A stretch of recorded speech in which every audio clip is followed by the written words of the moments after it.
What is going on, YouTube? It's Ed here with another Halo review. This week, we're going to talk about Halo episode 2 of the Halo series, and it wasn't the best episode. I mean, there's only been two, so it definitely was down. It went downhill from the first episode, which is not saying too much, but it does have a decent cliffhanger at the end, so I'm curious to how they're going to take the episode or take the rest of the series, because I think there's only supposed to be 9, so the 7 episodes left, like we'll see what they actually do with it. So without further ado, let's just dive straight into it. So the first thing we're going to talk about is Silver Team. So we finally get like a more in-depth look at, or just like a little bit more detail about Silver Team, in terms of like we get to see the faces behind the helmets, the masks, so to say.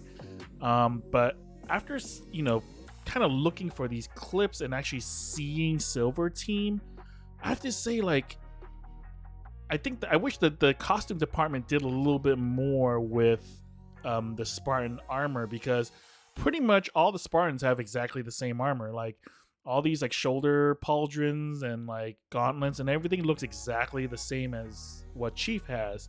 And in the beginning, yeah, like a lot of the Spartans did have similar armor. But one of the biggest things about Halo was that, you can customize all the armor, right? Like, I mean, obviously it's that was like the multiplayer thing about it. And the in-game like part of it was to customize your Spartan with different colors, shadings, and everything, and put symbols and stuff everywhere. But that was more of about the multiplayer experience. But even within the lore itself, like every Spartan kind of like went with like a different color, like with Spartan Locke and the Spartan Force, they all have different colors. If you look at Blue Team, they all have different colors. But Silver Team here, like you can tell, all the chest pieces are basically exactly the same, except for this dude. I forget what their names are, because Silver Team is made up. You have these like kind of tubing handrail things, whatever the heck those are. I feel like that could be a combat. Not good for combat, because someone could just yank your chest plate or something. Anyways, but they do have a little bit of customization. Like, he has different shoulder pauldrons, but overall, like, they pretty much are exactly the same in every almost aspect. The only difference is that they do have different helmets, though I think her helmet and her helmet arguably look very, very similar, minus the visor, which are all different. They all have different colors in terms of like just kind of the accent, but the overall color is all gray or black, whatever the heck this, or kind of this really dark blue thing is going on. So they all look exactly the same, so minus like a few accents, which I feel like I'm not a huge, I don't think is a good thing. Like, I mean, tactically, like, yeah, you all kind of don't want to be standing out with like a pink armor or something like that, or yellow armor. But Master Chief has green armor, but these guys get all these like just black ones. So like, what's the deal? Is because he's the Master Chief, and he's not just called Master Chief because he is like Master Chief Petty Officer. He is like the highest ranking NCO in the UNSC, so, or one of the highest rankings. So all these guys, I guess maybe they're just low ranking, so which is why they don't get like custom colors. But you do see some accents with the gold, the green, and the red. But that's it. Like, even the helmets don't look that much all different from one another. When in the original Halo, like they had really different helmets with each person. So not sure what is the deal with that part. Maybe they'll get some better armor later in the show, but I doubt it. But I mean, it still looks cool. I feel like the production design, or at least in terms of like where all the money for costume design went into, is definitely the armor. It still looks dope. Like, it looks very true to the game. So it still looks great. And I definitely like this design over the Halo 4 and 5 design, where it was like, how did I describe it? It was like a little bit more, it looked like the armor was like a unwanted addition to it. Just looked weird in Halo 4 and 5, like for the armor. I feel like this kind of armor looks a little bit more cohesive together, so I like this armor design a lot better. It's a lot more reminiscent to Halo Infinite. Next, let's talk about the elites. So one thing that we get a better glimpse of. Sorry, let me just. Here we have a better view of how the elites look in the Halo series. Better than the first one, but one thing I'm not a fan of in terms of this elite versus the Halo elite is like they're a lot more humanoid, like they're standing more upright. I feel like there needs to be a little bit more definition of those, not lips, but I don't know what you would call those, like kind of jaw thing, tentacles, whatever, around the mouth area. Like it just doesn't look as good, I feel like. And I'm not crazy about the elite armor, because elites, like they have very high-tech armor. Like they don't look like this kind of like medieval plating armor. So let me show you what this is from Halo 2. This is what the Arbiter looks like before he becomes the Arbiter. But if you look at his armor, it's very high-tech, has lights. It almost looks like an Iron Man armor type. They even have armor for like the little the mouthpiece things, and the look of him, he's like a little bit more hunched over. Like if you were to actually watch like some gameplay footage or like these cutscenes, like the way the elite's like overall body looks, it's like a little bit kind of more like like this shape-ish, like where they're kind of hunched. And that's just kind of their natural body config, or what their body looks like. So I feel like this looks so much better than what we're getting in the Halo series, like where they have armor protecting their mouth. They have this like dope looking helmet. They have these like shoulder pieces, because in Halo 3 you get to actually in the multiplayer you get to play as elites as part of in the multiplayer, and you can customize the elites just as much you can as the Spartans. So you got to customize what their helmets look like, what their the color. This guy's yellow or the Arbiter is yellow in this case before he becomes Arbiter again. He has different shoulder pauldrons, pad things, and like he just looks really cool. Versus this, instead of that, we get this guy, which doesn't look bad. It's just like a huge derivation from what the games are. But again, the creators of this show never actually really looked at the game, so that's kind of a bummer. But that's kind of my thing about the elites. I wonder if they're gonna bring back the Arbiter, and if they're gonna bring back Keith David as the voice of the Arbiter. That'd be so cool, because Keith David, he's like a great voice actor on top of being a great actor, and him voicing the Arbiter was always just really great. So I hope they do bring him back in some shape or form. Anyways, next we are gonna talk about Cortana. So I'm not sure if this person is supposed to be Cortana or whatever, but I feel like the creative choice of how Cortana will be made seems it's definitely again another derivation from what the Halo series is about, because it seems like in the Halo the video games, like AIs are just there. Like AIs run ships, they run different programs, they run planets.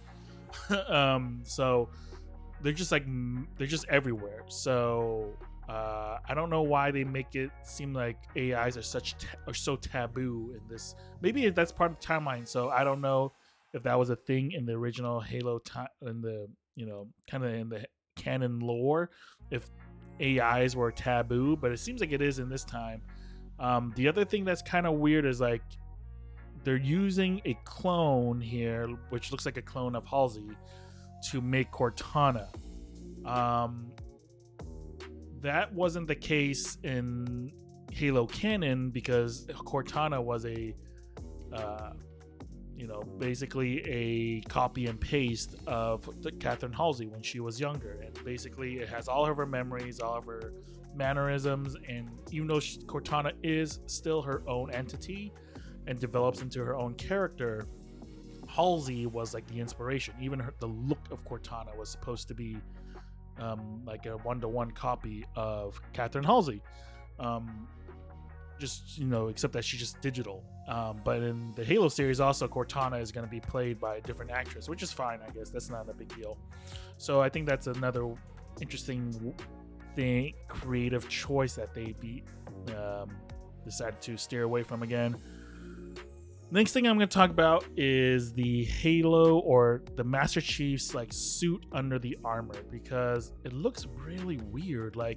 So here's like a kind of a clip of what he looks like without his armor, and I don't know, it's a very different design choice. Like, here's what he looks like here, and here is what it looks like in Halo. So like, this is from Fall of Reach, but as you can see, like the suit, the kind of the body suit that's underneath the armor is a more of like a kind of like a wetsuit type situation where it's like all one piece, I think, and it's like skin tight. It has like some muscle, looks like enhancers, or at least some kind of body regulation around the muscles, probably to regulate heat and like maybe waist or something.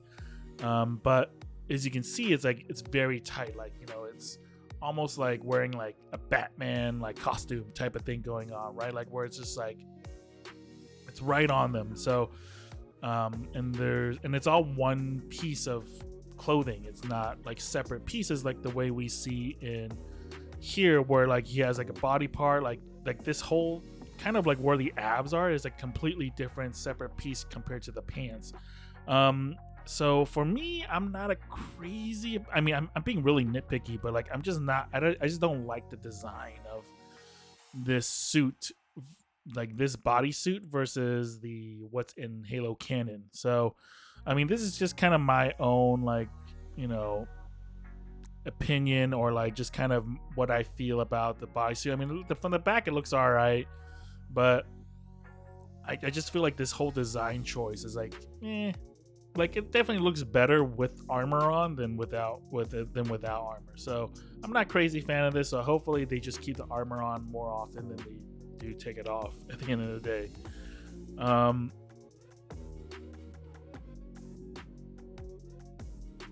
I think overall, like, I think what's the best part of the show still, it's still gonna be Quanha. Like, this girl, who is also surnamed Ha in real life, like, she is still like arguably one of like the best performances. Like, I really like her character.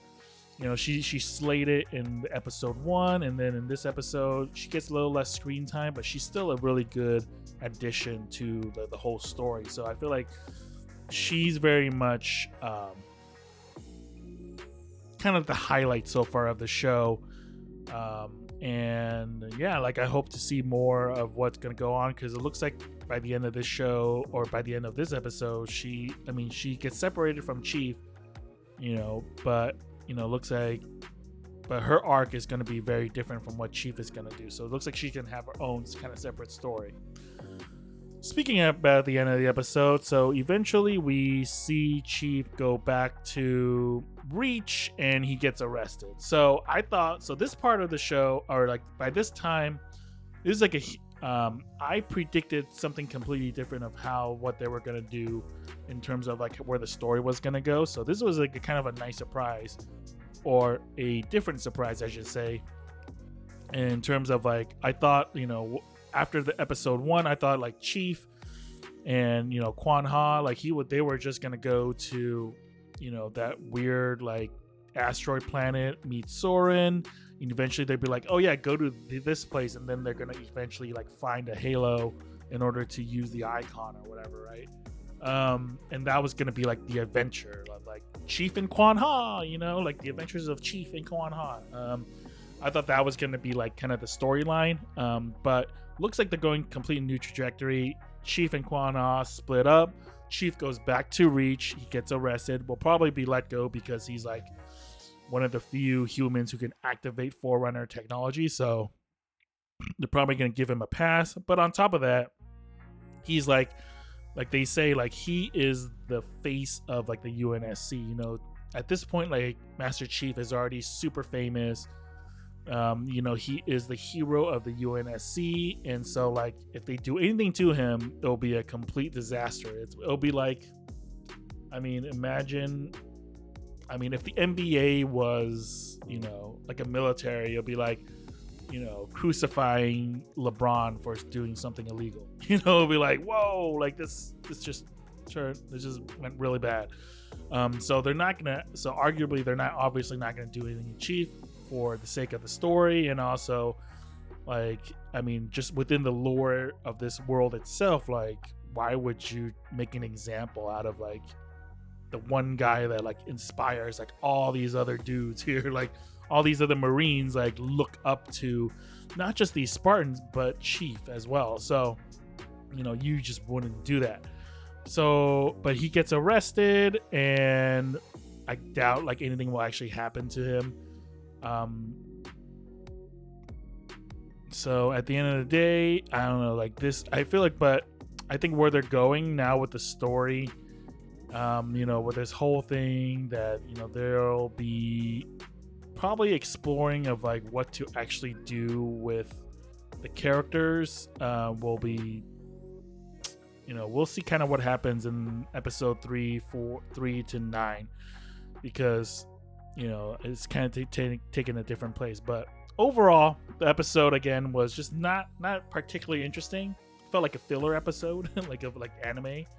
But I am excited to see what happens moving forward. So hopefully, you know, while most of the Halo canon is usually just Master Chief by himself going off and doing his own thing, because he's like a one-man army, I do hope that they don't do that in this case, and it's more about Chief and Silver Team, you know. So it's more like Halo. I mean, as much as no one liked Halo 5, I didn't like Halo 5.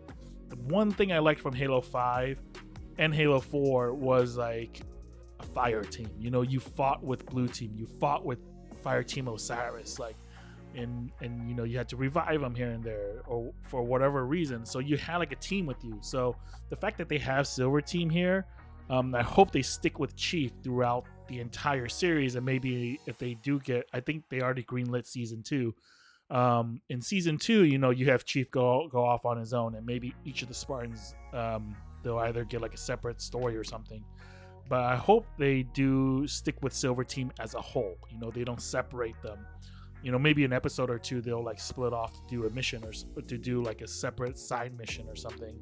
But they stick together as a whole, because I always thought that was a nice thing. And I was kind of bummed that in Halo Infinite they took away Blue Team. So that was definitely a bummer in Halo Infinite, but I hope they stick with Silver Team in this case here. So, but overall, yeah, again, okay episode. We'll see what happens next week. And yeah, let me know what you guys think of this episode in the comments. And yeah, we'll talk again next week when episode 3 comes out. Take it easy.